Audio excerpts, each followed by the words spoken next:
మహారాజు గారు. ఎందుకు భయపడతా?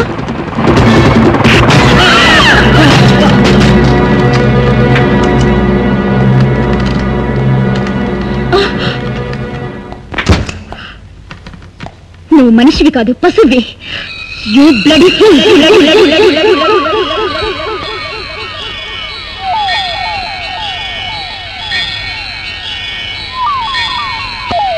సర్కార్, నోరు జారిని ఈ పిల్లతల నరికేస్తాను. No no no no no, ఇది నన్ను ఫూల్ అంది. అలౌ చేస్తే ఇది రాస్కెల్ అంటుంది, అది ఇడియట్ అంటుంది, ఇంకోటి బాస్టర్డ్ అని కూడా అంటుంది.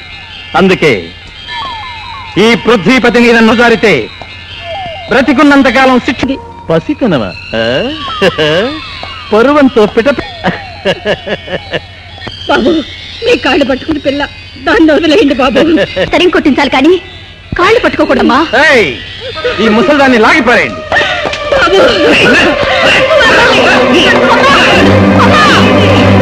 ఎంత ధైర్యమే నీకు?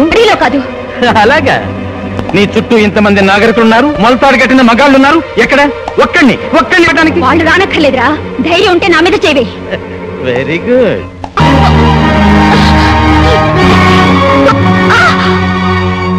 పరాయాడదాన్ని తల్లిగా చెల్లిగా చూసే ఈ సమాజంలో తల్లి చెల్లిని కోరాడనే రాక్షసులుగా ముద్ర పడకుండా ఉండాలి.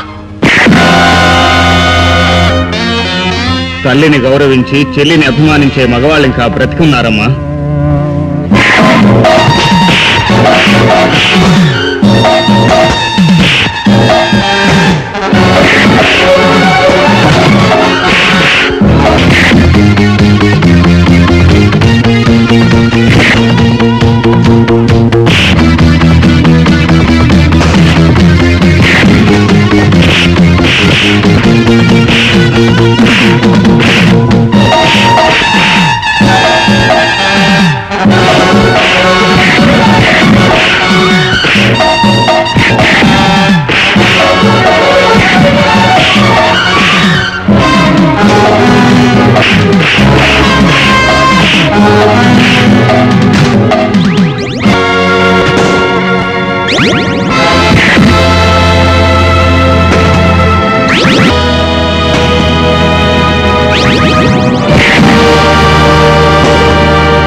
మళ్ళీ నడి బజార్లో నలుగురిలో ఆడపిల్ల మీద చెయ్యి వేసిన వాడి బ్రతుకు ఇదే అని అందరికీ అర్థం. కోరుకోవడం అది మీ అందరి కళ్ళ ముందు చెరిగిపోవాలంటే నేనేం చేయాలి? మీకు సమాధానం నాకు ఏ కాళ్ళు నా చేత పట్టించాడో ఆ కాళ్ళే నరికేయడం.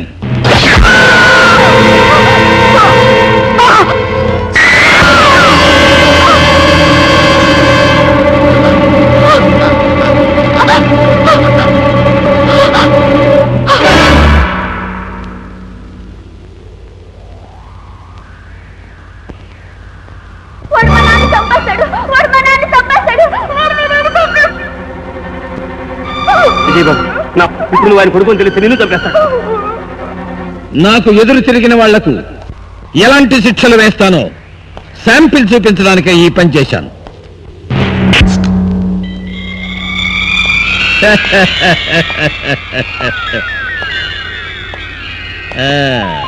విక్రమ్, ఇక నీ శిక్ష మిగిలింది. శిక్ష? నువ్వు చేసిన దారుణానికి నీ నర నరాలు తెంపడమే నీకు తగిన శిక్షరా? నేను మనిషిని కాను మృగాన్ని అని అది బిరుదిచ్చింది, చచ్చింది. ఇప్పుడు మృగంలా నిన్ను కాల్చేస్తాను. వెనకపాటుగా మీదపట్టం మగతనం కాదురా పిరికి పంద. సింహాన్ని బంధించవచ్చేమో కాని దానితో సరసాలాడలేవురా నువ్వు.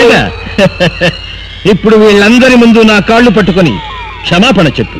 నేను విక్రమ్నిరా. సాహసానికి పౌరుషానికి మారు పేరు నేను. ఇంకా నీకు ఛాన్స్ ఉంది. కాళ్ళు పట్టుకోనక్కర్లేదు, చల్లి అంటే చాలు. ప్రాణాల కోసం పరుగులు తీసే పిరికి పందను కాదురా నేను. నువ్వు చిందించిన ఒక్కొక్క రక్తపు బిందువును అమరవీరులకు అంకితం చేసి ఆత్మార్పణ చేస్తాను గాని క్షమాపణ చెప్పను. ఆఖరి ఛాన్స్ ఇస్తున్నాను. అచ్చ తెలుగులో చెప్తే అందరికీ అర్థమవుతుందని సిగ్గుపడుతున్నావేమో. పోనీ ఇంగ్లీష్లోనైనా సారీ అని ఒక మాట చెప్పు. ఆంగ్లేయులను అదరగొట్టిన మన్నెంపులి అల్లూరికి వారసుండిరా నేను చెప్పను.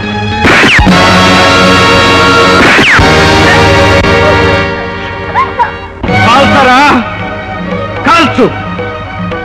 ఎన్ని గుళ్ళు ఈ శరీరాన్ని చీల్చినా నా శరీరం చస్తుందేమో కాని నా ఆశయం చావదు, నా పౌరుషం చావదు, నా ఆవేశం చావదు.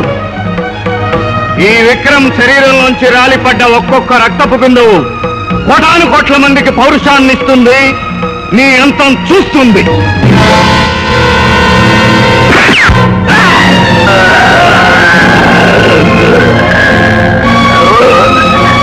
వెళ్ళిపోండి, అందరూ ఇళ్లకు వెళ్ళిపోండి.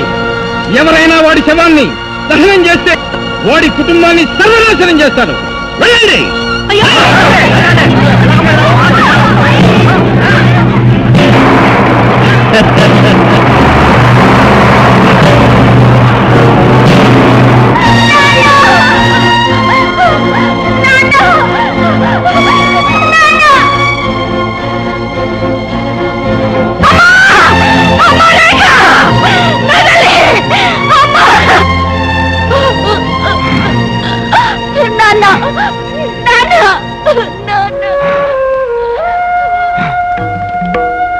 బాబు విజయ్,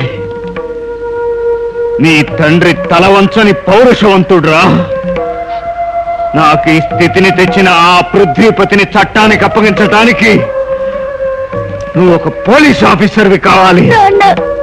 అవును బాబు, చట్టపరంగా వాణ్ణి ఉరికంబం ఎక్కించలేని పక్షంలో ఇలాగే వాణ్ణి నడి రోడ్డు మీద కాల్చి చంపే కన్న తండ్రి కోరిక ప్రమాణం చేయి బాబు. మహాలక్ష్మ, ఇక నుంచి వీణ్ణి నీ బిడ్డగా పెంచు.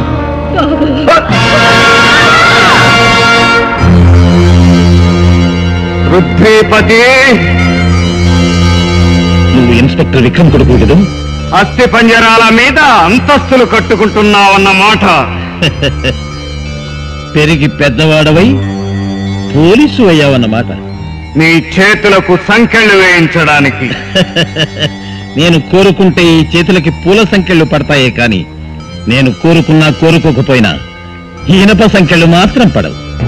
ఇన్నాళ్ళు నీ దినాలు బాగున్నాయి గనుక పూలమ్ముకున్నావు. ఇప్పుడు నీకు దినం పెట్టే రోజు దగ్గర పడింది గనుక కట్టెలమ్ముకోక తప్పదు. రెచ్చగొట్టిన వాడి తల పుచ్చకాయలా పగలగొట్టడం మా కలవాటు. రెచ్చిపోయిన వాణ్ణి పిచ్చివాడిలా జైలు గోడల దగ్గరకు తరుముకెళ్లటం నా కలవాటు. అసలు ఈ యమకోపం నుండి నువ్వు బయటపడితే కదా. ఇది యమలోకమైన అర్థం తెలియని మయలోకమైన నేను తిరిగి వెళ్ళటం ఖాయం.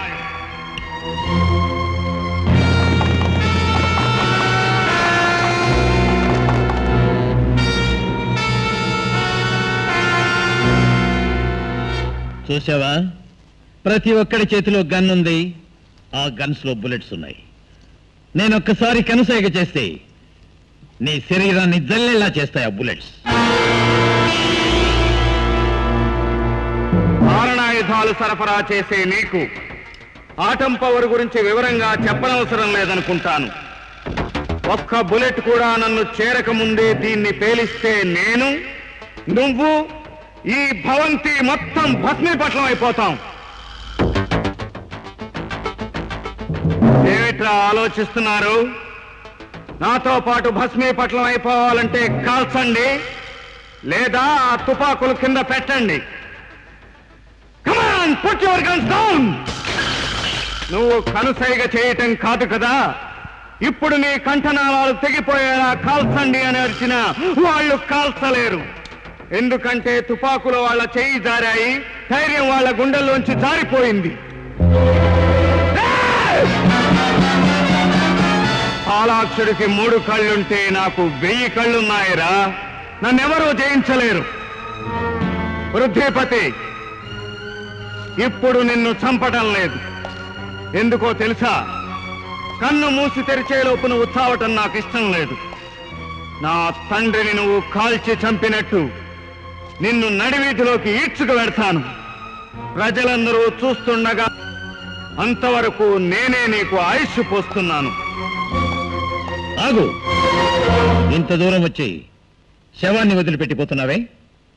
నాకు కావాల్సింది శవం కాదు, ఎదురు చూసిన గుంటనక్క అడ్రస్. అది దొరికింది. ఆ శవాన్ని నీ ఖర్చుతోనే తగలబెట్టుకో. కార్పొరేషన్ కిందకు ఖర్చు దండగా.